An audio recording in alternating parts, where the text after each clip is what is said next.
మీరు కనుక first time మన ఛానల్ని చూస్తున్నట్లయితే ఇక్కడ రెడ్ కలర్ సబ్స్క్రైబ్ బటన్ ఉంటుంది, సబ్స్క్రైబ్ చేయండి. అలాగే పక్కన బెల్ ఐకాన్ ఉంటుంది, దాన్ని కూడా యాక్టివేషన్ చేసుకోండి. ఇలా చేసుకోవడం వల్ల నేను ఏదైనా వీడియో పెట్టిన వెంటనే మీకు నోటిఫికేషన్ ద్వారా అయితే వస్తుంది. Yamaha RX100. So Yamaha RX100 గురించి పెద్దగా ఎవరికి పరిచయం చేయాల్సిన అవసరం అయితే లేదు. సో ఈ పేరు అనేది ప్రతి ఒక్కరు, బైక్ని ఇష్టపడే ప్రతి ఒక్కరు, అలాగే బైక్ డ్రైవ్ చేసే ప్రతి ఒక్కరికి కూడా, కుర్రకారు నుంచి ఇప్పటికీ స్టిల్ ఒక్కరంతా ముసలి వాళ్ళు అయ్యేంత వరకు వాళ్ళందరికీ కూడా Yamaha RX100 అనేది చాలా బాగా తెలుసు. ఎందుకంటే ఇప్పుడు మనం సినిమాల్లో కూడా చూస్తున్నాం, అలాగే మనకి RX100 అనే మూవీ కూడా వచ్చింది. స్టిల్ ఇప్పటికి కూడా మనకి హీరోస్ కూడా చాలా మూవీస్లో RX100ని అయితే యూజ్ చేస్తూ ఉంటారు.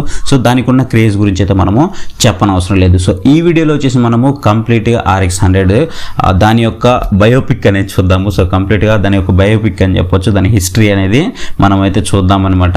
సో ఫస్ట్ ఆఫ్ ఆల్ వచ్చేసి దీని ప్రొడక్షన్ అయితే మనకి 1996లో స్టాప్ చేశారు. సో 1996లో దీని ప్రొడక్షన్ అనేది మనకి కంప్లీట్గా అయితే స్టాప్ చేయడం జరిగింది. అండ్ దీని ప్రొడక్షన్ ఎప్పుడు స్టార్ట్ చేశారంటే 1985లో దీని Yamaha ప్రొడక్షన్ అనేది Yamaha RX100 అనేది మనకి రిలీజ్ చేసి ఆల్మోస్ట్ 10-11 సంవత్సరాల పాటు దీని జర్నీ అనేది కంటిన్యూగా సాగింది, ఎలాంటి మార్పులు లేకుండా. ఈవెన్ మనకి రౌండ్ హెడ్ ల్యాంప్ కానివ్వండి, లాంగ్ ఏదైతే ఆయిల్ ట్యాంక్ ఉందో, సో ఆయిల్ ట్యాంక్ కానివ్వండి, ఫ్లాట్ సీట్ కానివ్వండి, ఇవన్నీ కూడా ఎగ్జాస్ట్ కానివ్వండి, అలాగే మనకి మిగతా ఇంజిన్కి సంబంధించిన స్పెసిఫికేషన్స్ కానివ్వండి, అన్నీ కూడా ఏమాత్రం కూడా చేంజ్ చేయకుండా యాజ్ ఇట్ ఈస్గా కంపెనీ 1985లో ఎప్పుడైతే ప్రొడక్షన్ స్టార్ట్ చేసిందో అప్పటి నుంచి 1996 ప్రొడక్షన్ స్టాప్ చేసేంత వరకు కూడా సో ఎలాంటి మార్పులు అయితే ఇందులో జరగలేదన్నమాట. అయినా కూడా ఇది స్టేబుల్గా అందరినీ కూడా ఆకట్టుకున్నటువంటి వెహికల్ అనమాట. బట్ దీనికంటే ముందుగా కనుక చూసుకున్నట్లయితే మనము AX100 అనేసి మనకి 1983లో రిలీజ్ అయింది.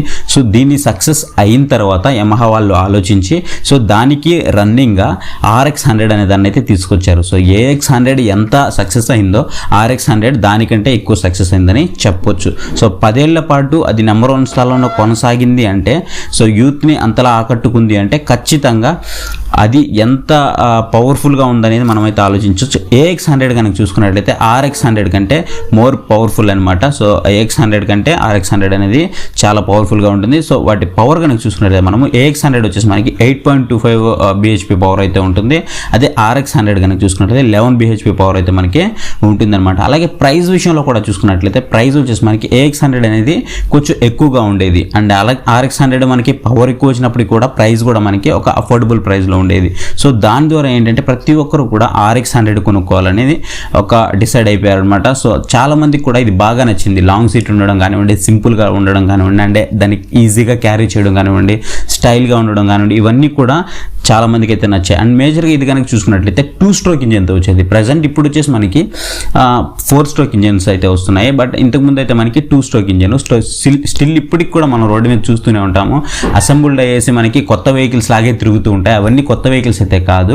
సో పాత ఇంజిన్స్ ఏవైతే ఉన్నాయో సో వాటిని తీసుకొని కొత్త స్పేర్ పార్ట్స్ అనేవి కొత్తగా ఫిక్స్ చేసి సో వాటిని అసెంబుల్ చేసి ఒక కొత్త RX100 అయితే రిలీజ్ చేస్తారనమాట వీళ్ళు, రీమోడల్ చేసి. అంతేగాని మనకి కొత్తగా RX100 వెహికల్స్ అయితే రావు అనమాట. ఇప్పుడు మనకి కొత్తగా రోడ్డు మీద తిరిగే RX100 వెహికల్స్ అన్నీ కూడా రీమోడల్ చేసినటువంటి వెహికల్సే. సో 10 years పాటు లీడింగ్ కింగ్ అయితే ఉందన్నమాట. సో ఈవెన్ సింగిల్ చేంజ్ కూడా వీళ్ళైతే చేయలేదు. అండ్ ఫస్ట్ మనకి రిలీజ్ చేసినప్పుడు కలర్స్ కనుక చూసుకున్నట్లయితే చెర్రీ రెడ్ అనేది ఒక కలర్ రిలీజ్ చేశారు, అలాగే పికాక్ బ్లూ గ్రీన్ అనేసి ఒక కలర్ అయితే రిలీజ్ చేశాడు. అండ్ నెక్స్ట్ వచ్చేసి మనకి బ్లాక్ కలర్ అనేది రిలీజ్ చేయడం జరిగింది. సో ఆ తర్వాత ఏంటంటే మనకి సో ఎప్పుడైతే ప్రొడక్షన్ స్టాప్ అయిపోయిందో 1996 వరకు, సో ఈ మధ్యలో ఎవరైతే కొన్నారు ఈ 10-11 years వరకు, సో ఆ బైక్స్ మాత్రమే మనకి ప్రెజెంట్ అయితే రోడ్ మీద రీమోడలింగ్ పరంగా తిరుగుతూ ఉన్నాయి. అని ఇప్పుడు చాలామంది చెప్తూ ఉన్నారు. అండ్ యూట్యూబర్లు కానివ్వండి, అండ్ ఆటోమొబైల్ ఎక్స్పర్ట్స్ కానివ్వండి, కొంతమంది అనడం దాని ప్రకారం ఏంటి అంటే RX100 త్వరలో రిలీజ్ అవ్వబోతుంది అనేది. అండ్ దీని గురించి అయితే నన్ను అడిగితే నేనైతే పూర్తిగా అవాస్తవం అనే చెప్తాను.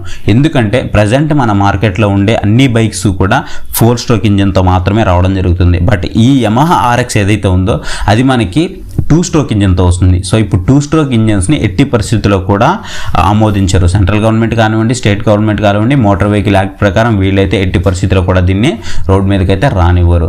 సో ఇన్ కేస్ ఇది రావాలి అంటే ఒకే ఒక చేంజ్ అయితే ఖచ్చితంగా చేసుకోవాల్సి ఉంటుంది. ఏంటి అంటే అది 4 స్ట్రోక్ ఇంజిన్గా ఖచ్చితంగా కన్వర్ట్ అవ్వాలి. సో 4 స్ట్రోక్ ఇంజిన్గా కన్వర్ట్ అయినప్పుడు సో దాని సైజ్ ఏమైనా పెరుగుతుందా లేదా అనేది మనం చూడాలి. బట్ రిలీజ్ చేసే అవకాశాలు ఉన్నాయా అంటే 50-50 ఛాన్సెస్ అని మాత్రం చెప్తాను. ఎందుకంటే ఇంతవరకు దాని గురించి ఎలాంటి అఫీషియల్ ఇన్ఫర్మేషన్ రాలేదు, మేము తయారు చేస్తాము అనేసి ముందుకి సంస్థ అయితే రాలేదనమాట. సో మేబీ ఒకవేళ రాదలుచుకుంటే మాత్రం ఖచ్చితంగా ఇక్కడ RX 100 అనేది 4 స్ట్రోక్ ఇంజన్తో మాత్రమే రావాల్సి ఉంటుంది. ఈ 2 స్ట్రోక్ ఇంజన్తో అయితే ఖచ్చితంగా రాలేదు. సో ఇది గైస్ ఈ వీడియో అయితే నచ్చిందని అనుకుంటున్నాను. సో మీరు కనుక RX 100 లవర్ అయినట్లయితే ఖచ్చితంగా వీడియోని అయితే లైక్ చేయండి. వీడియో నచ్చకపోతే డిస్లైక్ చేస్తే ఎందుకు నచ్చలేదు కామెంట్ సెక్షన్లో కామెంట్ చేయండి. అలాగే ఈ వీడియోని మీ ఫ్రెండ్స్ అండ్ ఫ్యామిలీ మెంబర్స్తో కూడా షేర్ చేయండి. ఇంతవరకు మన ఛానల్ ఏమైనా సబ్స్క్రైబ్ చేసుకుంటే కింద రెడ్ కలర్ సబ్స్క్రైబ్ బటన్ని సబ్స్క్రైబ్ చేసుకోండి. Thank you for watching. See you next video. Bye by.